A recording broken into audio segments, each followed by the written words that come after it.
Estuve allí. Estuve allí esa noche cuando el dinero cambió de manos. Esas piezas de plata estaban sucias. Sucias por la traición.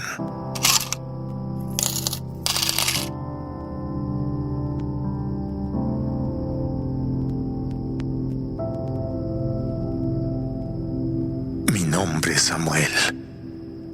Soy uno de los hombres de confianza de Caifás. Mi trabajo esa noche era simple. Debía asegurarme de que aquel hombre desapareciera antes de que la ciudad despertara para la Pascua.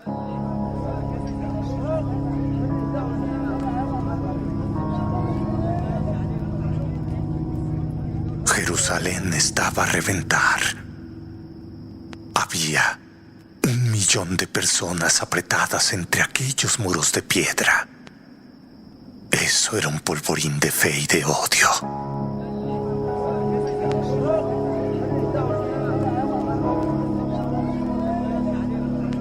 Los sumos sacerdotes estaban aterrorizados, pero no le temían a Dios. Ellos temían a Roma. Si ese tal Jesús seguía arrastrando multitudes, entonces Poncio Pilato enviaría la 10ª legión y nos masacraría a todos para mantener la paz.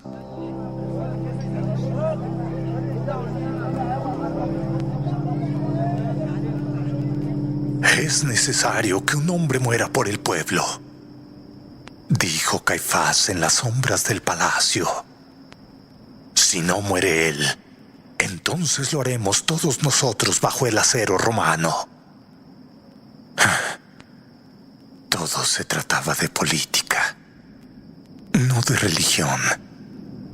Todo era por sobrevivir. Entonces apareció él, Judas Iscariote. Parecía un hombre roto. Tenía los ojos hundidos y la túnica raída. A veces pienso que aquello que hizo no fue por maldad pura, sino que lo hizo por una mezcla de decepción y de miedo.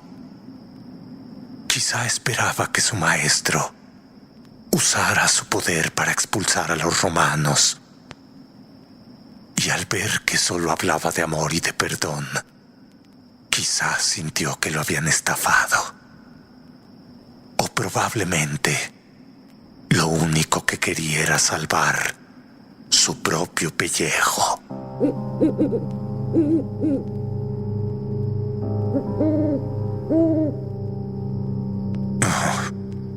Yo sé dónde estará Jesús esta noche, susurró Judas. Sus manos temblaban tanto que casi deja caer la bolsa de monedas. Ese sonido de la plata chocando fue el primer clavo de la cruz.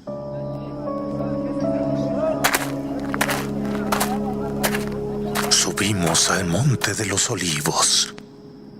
Éramos 50 hombres armados con garrotes y espadas. Yo caminaba al lado de Judas. Podía oler su pánico. Apestaba a sudor agrio. El huerto de Getsemaní estaba sumido en un silencio tan profundo que perforaba los oídos. Llegamos y allí estaban ellos, 12 hombres durmiendo entre los olivos, ajenos a la tormenta que se les venía encima.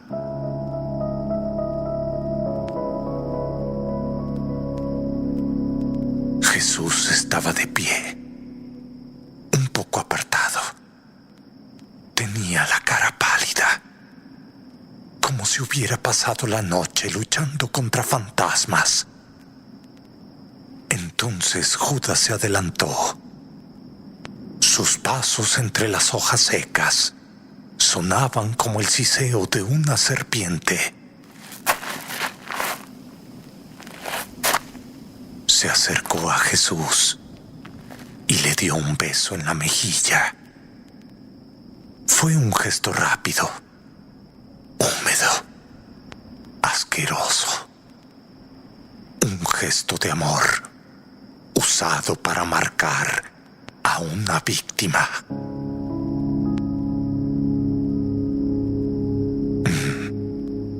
Entonces es así como sucede. ¿Con un beso, Judas?, preguntó Jesús. Su voz era tranquila, pero tenía una autoridad que me hizo retroceder un paso. Entonces, la paz se rompió en 1000 pedazos. Pedro, el pescador, saltó de la nada. Era un hombre rudo, de manos callosas y temperamento de fuego. Sacó un cuchillo de carnicero y antes de que pudiéramos reaccionar, se lanzó contra Malco, el sirviente del sumo sacerdote. Vi el destello de la hoja del cuchillo y luego escuché el grito de Malco. Su oreja le colgaba por un hilo de carne y la sangre le chorreaba por el cuello, manchando su túnica blanca.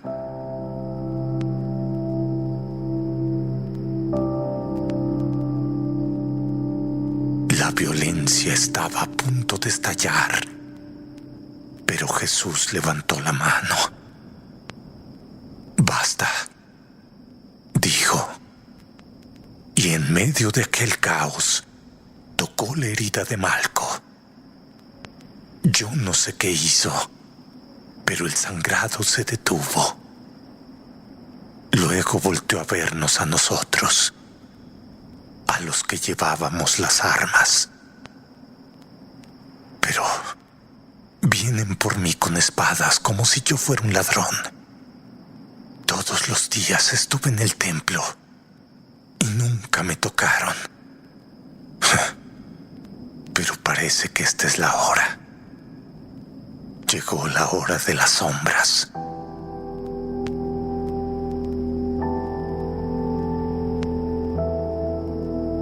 Entonces nos abalanzamos sobre él. Le atamos las manos con cuerdas que le cortaban la circulación.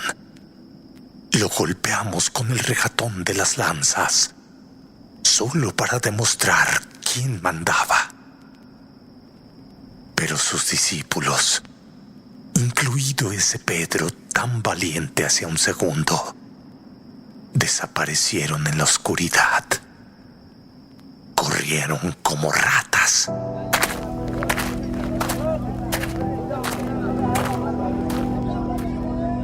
Llevamos a Jesús al palacio de Anás y luego al de Caifás. El ambiente era tenso. Los ancianos del Sanedrín se habían levantado de sus camas, vistiéndose a toda prisa con sus mejores sedas, para asistir a un linchamiento legal.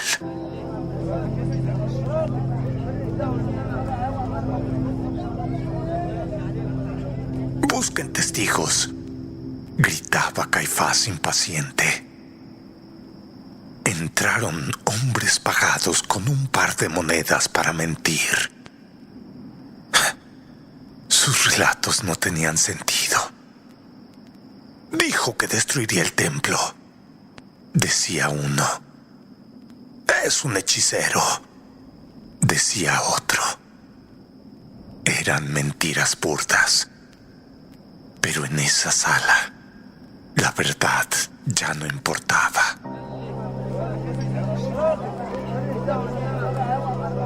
Yo estaba en la puerta. Estaba vigilando.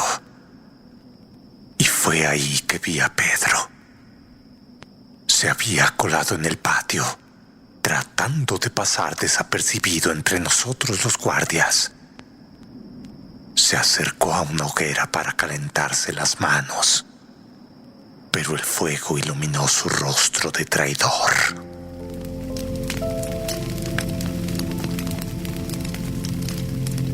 Pero, ¿eres tú? Sí, tú estabas con él, le dijo una sirvienta. ¿Qué? No sé de qué me hablas, respondió Pedro, y su voz delataba un miedo que le llegaba hasta los huesos.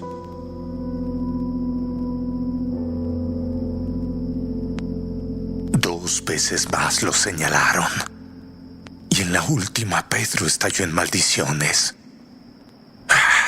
Te digo que yo no conozco a ese hombre, gritó, y su voz resonó en el patio, justo cuando un gallo cantaba anunciando el alba.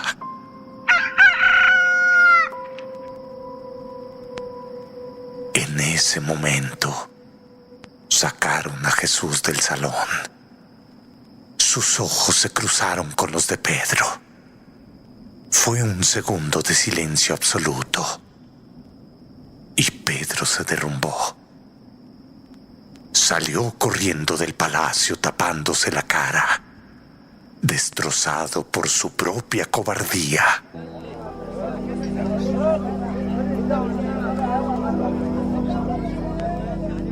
Pero Caifás ya no podía esperar más. Se puso enfrente de Jesús y le dijo: Te exijo que nos digas si eres el Mesías. ¿Acaso tú eres el Hijo de Dios? Responde. Jesús levantó la cabeza. Tenía el labio partido y un ojo hinchado por los golpes de mis compañeros. Sí, soy yo, dijo con una firmeza que hizo vibrar el aire. Y verán al Hijo del Hombre sentado a la diestra del poder, dijo Jesús.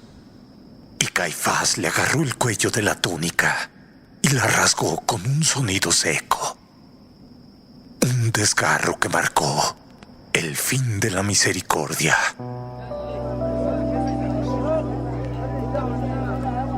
Blasfemia, aulló. Tú eres un hombre muerto. Entonces el palacio se convirtió en una jauría. La gente empezó a escupirle a Jesús. Lo golpeaban en la nuca mientras le cubrían los ojos. Yo también lo hice. Le di un empujón que lo mandó contra una columna de mármol. Quería sentirme parte del grupo. Quería apagar esa voz en mi cabeza. Esa voz que me decía que estábamos matando a un inocente.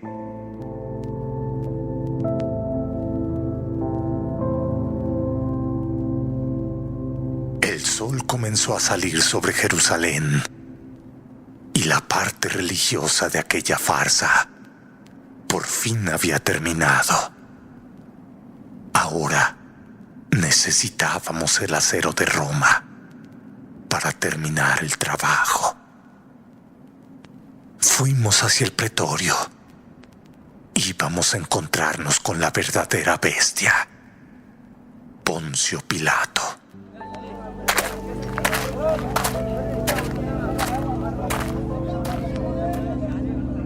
El sol de la mañana ya quemaba las piedras de Jerusalén. Arrastramos a Jesús hasta la fortaleza Antonia, el cuartel general de Roma. Era un edificio de granito que olía a establo, a cuero viejo y a la disciplina brutal de las legiones. Los sacerdotes se detuvieron en la puerta. No entrarían. Según sus leyes, si pisaban la casa de un pagano antes de la Pascua, entonces quedarían impuros. ¡Qué ironía! No tenían problemas en conspirar para un asesinato, pero les aterraba mancharse las sandalias con el suelo de Pilato. Yo sí entré. Como hombre de confianza de Caifás, debía ver el final de esto.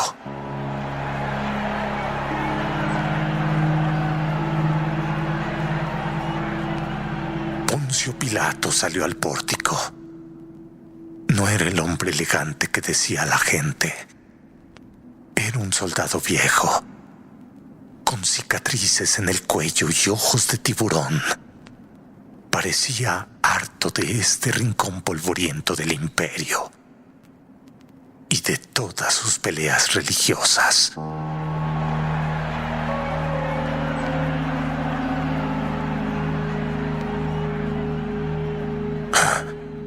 ¿De qué se le acusa a este hombre?, preguntó Pilato. Su voz era seca, casi como el choque de dos escudos. Entonces, Caifás se adelantó, tratando de ocultar su odio tras una máscara de lealtad al César. Este hombre es un agitador. Dice que es el rey y que no debemos pagar impuestos a Roma. Pero Pilato no era tonto. Miró a Jesús, que estaba descalzo, cubierto de escupitajos y con las muñecas moradas por las cuerdas. ¿Rey?, murmuró Pilato con una sonrisa cínica. ¿Es cierto eso que dicen? ¿Acaso tú eres el rey de los judíos? Contesta. ¿Tú eres el rey de los judíos? Jesús lo miró con una dignidad que me hizo sentir tan pequeño, como si fuera un simple insecto en el mundo. Mi reino no es de este mundo, respondió.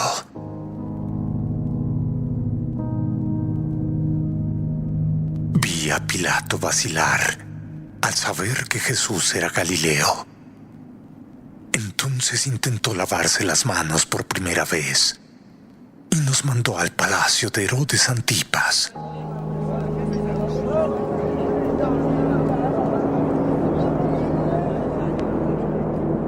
El tetrarca estaba en la ciudad por la fiesta, y cuando nos vio llegar, sus ojos brillaron con una alegría obscena.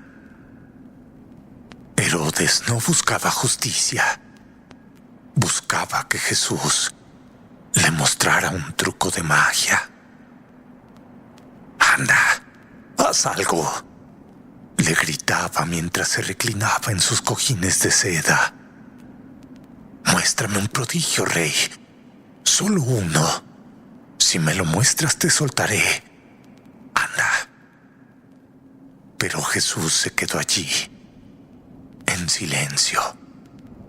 Un silencio que pesaba más que todas las piedras del muro.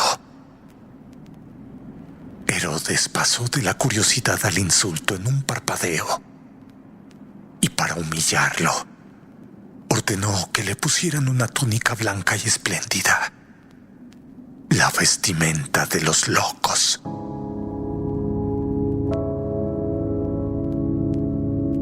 Los soldados de Herodes se burlaron de él, le tiraron de la barba, le bailaron alrededor como hienas. Fue un espectáculo grotesco. Fue un espectáculo de humillación.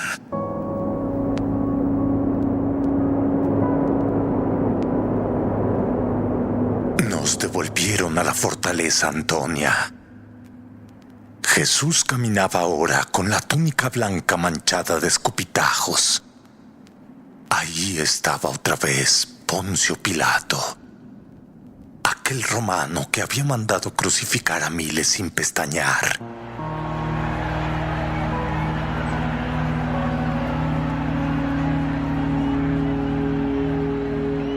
Cuando tuvo de frente a Jesús, vio algo en sus ojos que lo perturbó. Entonces salió al balcón frente a la multitud que empezaba a rugir.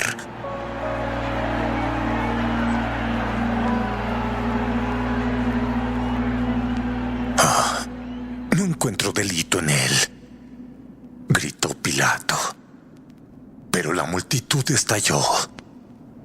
No eran solo los sacerdotes, eran los mercaderes y los ciudadanos, los mismos que una semana antes le habían arrojado palmas. Y la multitud rugía.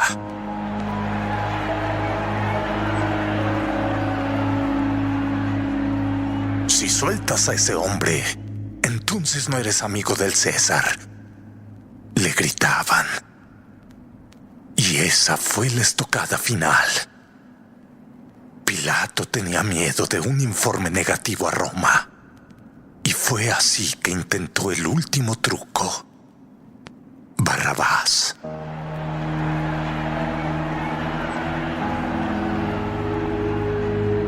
Pidió que sacaran de las mazmorras a un asesino. Un hombre que olía a orina y a maldad pura. Tenía el pelo enredado y los ojos inyectados de sangre. Es costumbre soltar a un prisionero en la fiesta, dijo Pilato. ¿A quién quieren que suelte? ¿Al rey o a Barrabás? A Barrabás. Suelta a Barrabás. Aquel grito fue un trueno de injusticia que sacudió los muros del pretorio. Entonces Pilato suspiró. Se lavó las manos en un cuenco de plata y el sonido del agua cayendo fue el sonido de la rendición.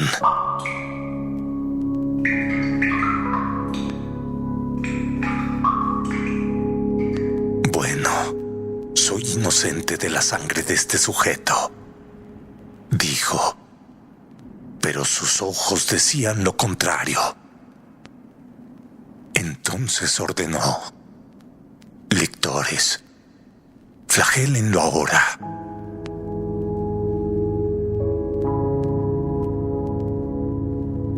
Llevaron a Jesús al patio interior. Los soldados romanos estaban aburridos y buscaban diversión. Lo ataron a una columna de piedra. Yo me quedé en las sombras apretando los dientes. El lictor sacó el flagrum.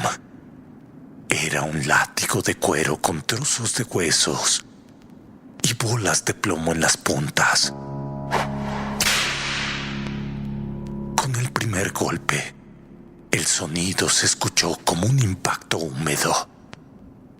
Un impacto como si golpearan un trozo de carne cruda en el mercado. Entonces siguieron los golpes. 1, 2, 10, 20. A la tercera docena, la espalda de Jesús ya no tenía piel. El suelo de piedra blanca pronto se volvió un charco oscuro y resbaladizo. Pero Jesús no gritaba. Solo emitía un silbido ronco cada vez que el aire salía de sus pulmones, por tanto dolor que sentía.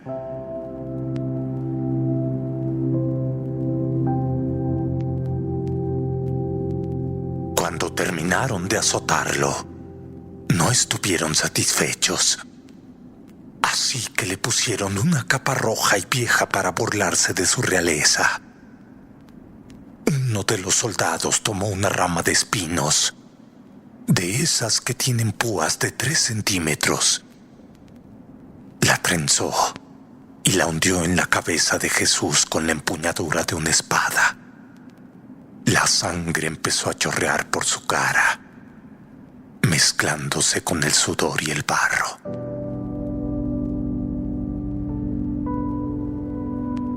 Le dieron una caña como cetro y comenzaron a escupirle en los ojos. «¡Salve el rey de los judíos!», decían mientras le daban bofetadas que le movían la cabeza como a un muñeco roto. Entonces Pilato lo sacó de nuevo al balcón.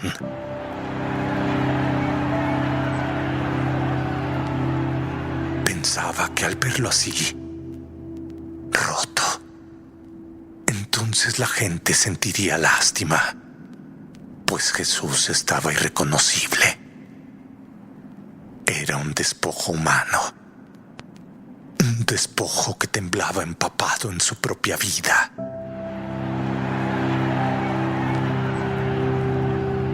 «Aquí tienen al hombre», gritó Pilato.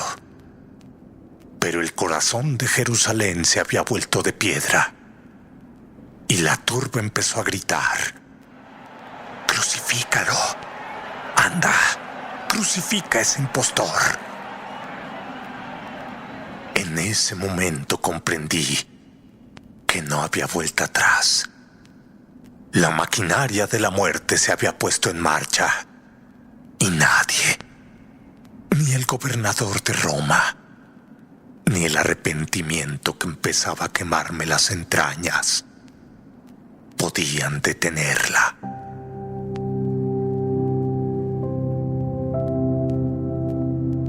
Entonces, el veredicto de Pilato fue un gesto. Se secó las manos con un lino blanco y nos dio la espalda.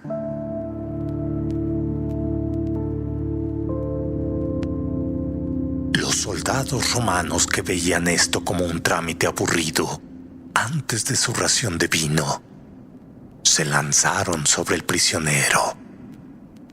Le arrancaron la capa roja que se le había pegado a las heridas de la espalda con la sangre seca.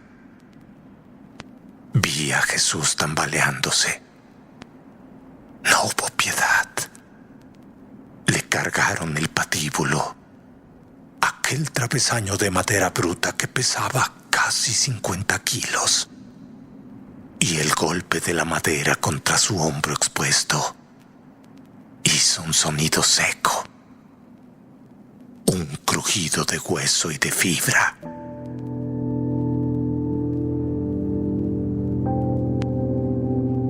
«Camina, rey», le gritó un legionario mientras le pinchaba las costillas con el regatón de su lanza. Salimos de las calles de Jerusalén. El aire era denso. Parecía cargado de un fervor histérico.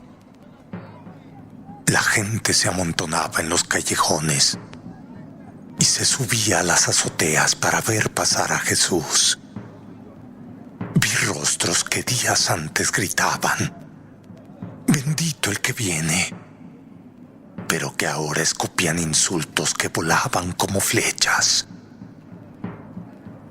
Yo caminaba a pocos metros. Trataba de ocultarme entre la turba. Vi cómo tropezó por primera vez, cómo sus rodillas impactaron contra el empedrado, con un golpe que sentí casi en mis propios dientes. El polvo se mezcló con la sangre de su rostro y creó una máscara de barro. «Levántate», rugían los soldados. Cuando se desplomó por tercera vez, el centurión se dio cuenta de que el prisionero no llegaría vivo a la cima. Entonces agarró por el cuello a un forastero que pasaba por allí, un tal Simón de Cirene. Pude ver el terror puro en los ojos de aquel hombre, pues nadie quiere cargar la cruz de un condenado. Eso significa una sentencia social.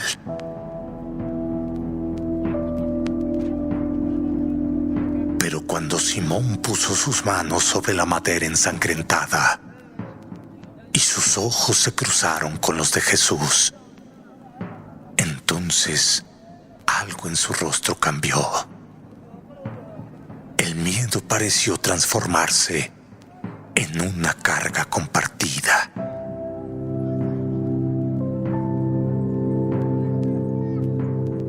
Llegamos al Gólgota, el lugar de la calavera. Era un montículo calvo y desolado que apestaba a muerte antigua y a excremento de aves de rapiña. Los soldados despojaron a Jesús de su túnica, reabriendo cada costra que el látigo había sellado. Lo extendieron sobre el madero. El sol estaba en su punto más alto. Parecía una luz blanca que no dejaba sombras donde esconderse. Entonces escuché el primer golpe. Y el siguiente. Era el sonido del martillo golpeando el clavo de hierro. Era un sonido sordo. Un impacto que encontraba resistencia entre el hueso y la madera. Entonces, el grito de Jesús fue un desgarro que pareció partir el cielo en dos.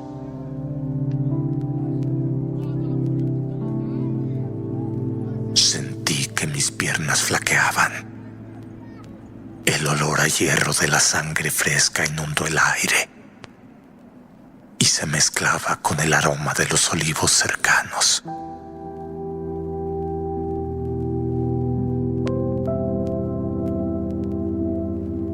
Los soldados levantaron la cruz y el cuerpo cayó por su propio peso. Allí estaba él, suspendido entre la tierra que lo rechazaba y el cielo que guardaba un silencio aterrador.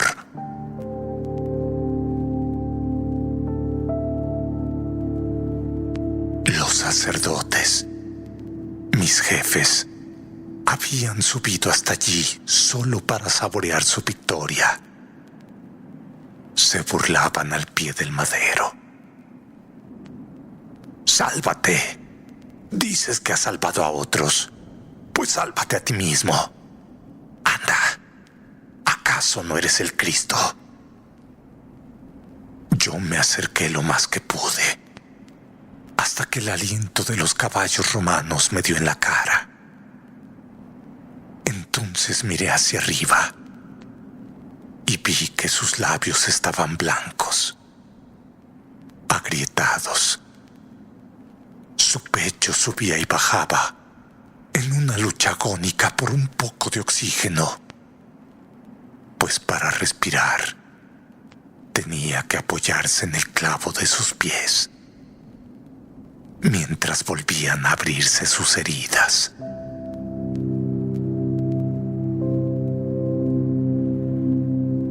Pero a pesar de todo, a pesar de los clavos, de la traición de Judas, de la cobardía de Pedro y de mi propia complicidad, los ojos de Jesús no buscaban venganza.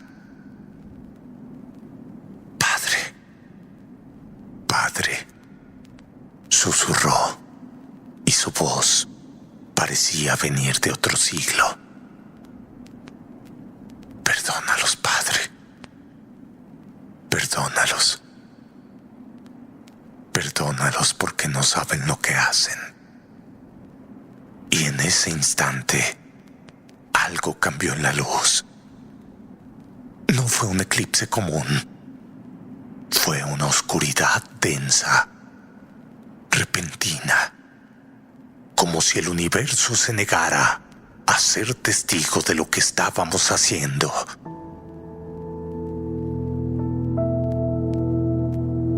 Y el aire se volvió helado.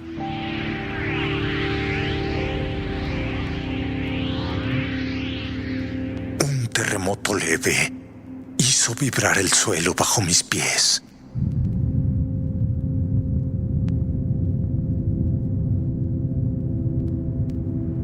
Y el eco de un velo rasgándose en el templo pareció resonar en todo el valle del Cedrón. Jesús inclinó la cabeza. Padre, todo está cumplido. Y el mundo se quedó en silencio. Un silencio más aterrador que cualquier grito de agonía.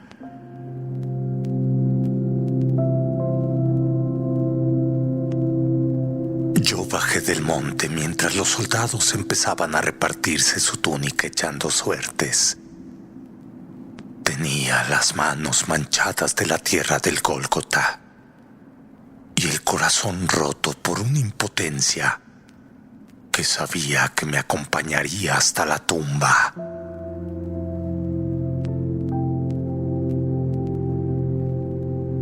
Entonces vi a un centurión romano, un hombre que seguramente había matado a cientos.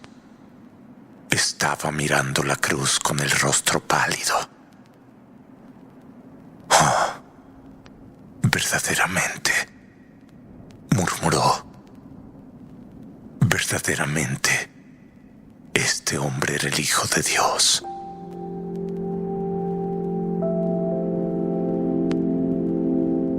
Yo me alejé hacia las sombras de la ciudad. Sentía un arrepentimiento terrible, pues habíamos juzgado a la luz. La habíamos azotado y la habíamos clavado en un madero. Y ahora estábamos a solas con nuestra propia sombra.